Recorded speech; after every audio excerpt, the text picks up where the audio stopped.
नमस्ते नानी। हजुर नमस्कार। आराममै हुनुहुन्छ? ठिक छु हजुरलाई कस्तो छ? हजुरलाई फुर्सदको टिभीमा स्वागत छ। हजुर धेरै धेरै धन्यवाद भाइ। अनि यहाँ युके कहिले आउनुभयो?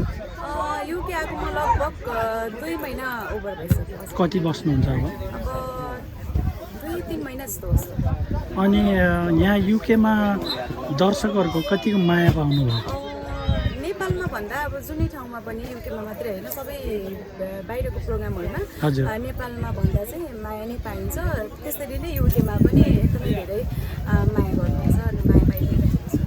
विशेष गरेर नेपालीहरू चाहिँ यहाँ जस्तो नेपालबाट आउनुहुने कलाकारहरूको जति पनि नृत्यहरू अब गायनहरू एकदमै मन पराउनुहुन्छ र जुन ओभरअल रूपमा जस्तो अब गीत गाउने त्यसपछि नाच्नेहरूलाई चाहिँ अब कुन वर्गकोले चाहिँ बढी माया गर्छ जस्तो लाग्यो? यहाँ चाहिँ यस्तो छ एकदमै तपाईँले क्वेसन एकदमै राम्रो गर्नुभयो। यहाँ जसरी चाहिँ यहाँ बच्चाहरू जन्मेर हुर्केको हुनुहुन्छ नि उहाँहरूले चाहिँ अब अलिकति ल्याङ्ग्वेजमा प्रब्लम पनि परेर उहाँहरूले चाहिँ अलिकति नेपाली गीतहरू कसैले सुन्नुहुन्छ। तर धेरै जस्तो एज ग्रुप भनेको चाहिँ तपाईँको 30 भन्दा माथिकोले चाहिँ एकदमै धेरै माया गर्नुहुन्छ र कसरी भन्दा उहाँहरू चाहिँ नेपालमा पनि आधी लाइफ बिताइसकेको हुनुहुन्छ नि त। अनि नेपाली कल्चरलाई पनि एडप्ट गरिसक्नुहुन्छ। अनि यहाँ आएर पनि यहाँको कल्चर र नेपाली कल्चर एडप्ट भएको कारणले चाहिँ धेरै जस्तो चाहिँ 30 भन्दा माथिकोले नै एज ग्रुपले चाहिँ नेपाली कल्चरलाई अनि हामी कलाकारलाई नेपाली गीत सङ्गीतलाई चाहिँ माया गरेको छ। उहाँहरूलाई चाहिँ कस्तो सल्लाह दिनुहुन्छ तपाईँले जुन अहिले जुन एज मुनिको एज ग्रुपहरूलाई?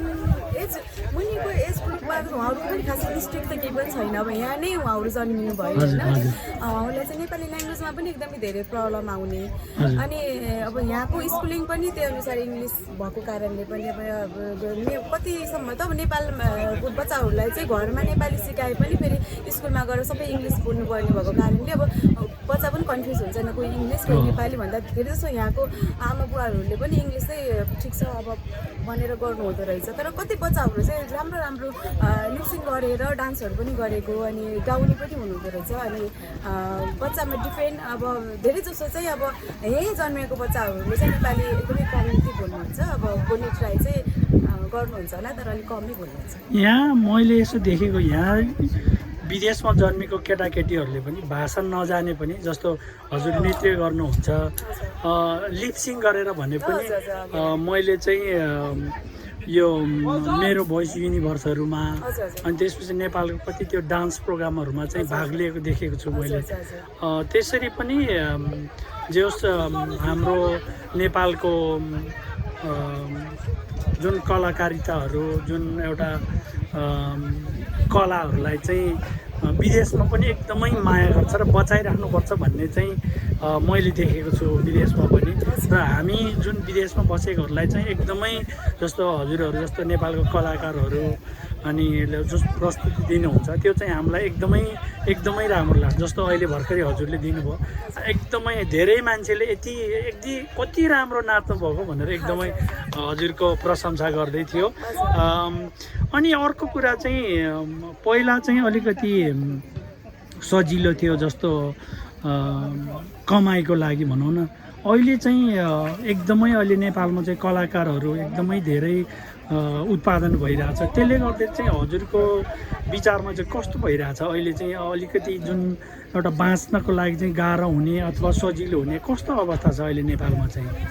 नेपालमा यस्तो हो अब कलाकारहरू जति उत्पादन हुन्छ त्यति नै धेरै अब उहाँहरू गर्ने व्यवसायहरू पनि डिफ्रेन्ट हुन थाल्यो। अब पहिला चाहिँ कस्तो थियो भन्दाखेरि नेपालमा चाहिँ एउटा गीत गाउने मात्रै थियो भने अरू प्लेटफर्महरू धेरै हुन थाल्यो। अब युट्युबदेखि लिएर अब अडियोबाट पनि पैसा आउने भिडियोबाट पनि पैसा आउने अब नेपाली कलाकारहरू जति उत्पादन भएको छ अब आय स्रोतहरू पनि त्यति नै फिजारिएको छ भनौँ न नेपालमा। अनि बाहिर पनि त्यस्तै हो। अब कलाकारहरू जति अब यहाँ आउनुहुन्छ राम्रै कमाइ गरेर जानुहुन्छ युकेबाट चाहिँ।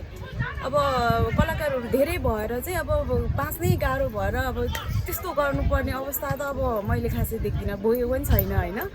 अब कलाकार जति भए पनि प्लेटफर्महरू चाहिँ धेरै नै छ। अब पहिलाको तुलनामा चाहिँ अहिले चाहिँ अब जस्तो कलाकारहरू चाहिँ पहिला चाहिँ जस्तो महिनामा अथवा 5-6 महिनामा एउटा दुईटा कलाकार आउनुहुन्थ्यो, तर अहिले चाहिँ यहाँ यति देखिन्छ कि हप्तै पछि कलाकारहरू चाहिँ नेपालबाट आइरहनु भएको देखिन्छ। जस्तो अब यहाँको स्थानीयहरूलाई पनि अब छुट्टी मिलाउनु पर्ने पनि गाह्रो हुन्छ कहिलेकाहीँ, सबै कार्यक्रमहरूमा एटेन्ड गर्न पनि गाह्रो हुन्छ, किनभने अब कलाकारहरू आउनु भएपछि यसो अब आफ्नो मनले खाएको कलाकारहरूलाई हृदयले सोचेअनुसारको केही सहयोग गरौँ भन्ने त भावना हुन्छ होइन।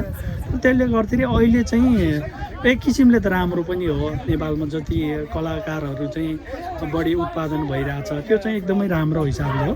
सो मैले चाहिँ समग्रमा हेर्दा चाहिँ कस्तो भइरहेछ भनेर मैले सोध्न खोजेको। जे होस्, तपाईँले यहाँ युकेमा पहिलोचोटि आउनुभयो कि दोस्रो तेस्रो पटक हो? मेरो दोस्रो पटक हो। केही फरक पाउनुभयो पहिलाको र अहिलेमा? पहिलाको र अहिलेमा चाहिँ युके त पहिल्यैदेखि नै डेभलप भएको कन्ट्री भएको कारणले चाहिँ मैले त्यस्तो यहाँको इन्भाइरोमेन्टहरू त्यस्तो खासै फरक पाइनँ। अब पहिला पनि मैले समरमै आएको थिएँ होइन। हजुर। अब प्रोग्रामहरूको कुरा गर्दाखेरि पनि इक्वल नै हो, त्यस्तो राम्रै भइरहेछ मलाई चाहिँ। हजुरको विधा चाहिँ के हो नि? जुन मेरो विधा त डान्स। डान्सै हो। कति वर्षदेखि डान्स गर्दै हुनुहुन्छ? म त स्कुल लेभलदेखि नै हो डान्स गर्दै। अहिले लगभग अब स्कुल लेभलदेखि अहिले अब अलिकति प्रोफेसनली नै लागेको त अब एसएलसी दिइसकेपछि हो। एसएलसी दिएको अब 8-10 वर्ष नै भयो म डान्स गरेको। अनि मेरो विधा एजुकेसन पनि ब्याचलरमा डान्स नै हो। हजुरको दर्शकलाई कतिले चिन्नु भएन होला, तपाईँलाई कतिले चिनेको होला, तर मैले देखिरहेको थिएँ। हजुरको नाम भनिदिनुहोस् न एकपल्ट दर्शक। म चाहिँ मेरो नाम चाहिँ अस्मिता राणा मगर हो। हजुर। नेपाल घर चाहिँ स्याङ्जा हो र अहिले चाहिँ म युकेमा आएकी छु। आएको लगभग 2 महिनाभन्दा बढी भइसक्यो। एकदमै धेरै माया गर्नुपर्छ। अब 2-3 महिना बस्छु। यसरी नै तपाईँहरूले अनि यहाँको दर्शकहरूले माया पाउँछु भन्ने आशा गरेको छु।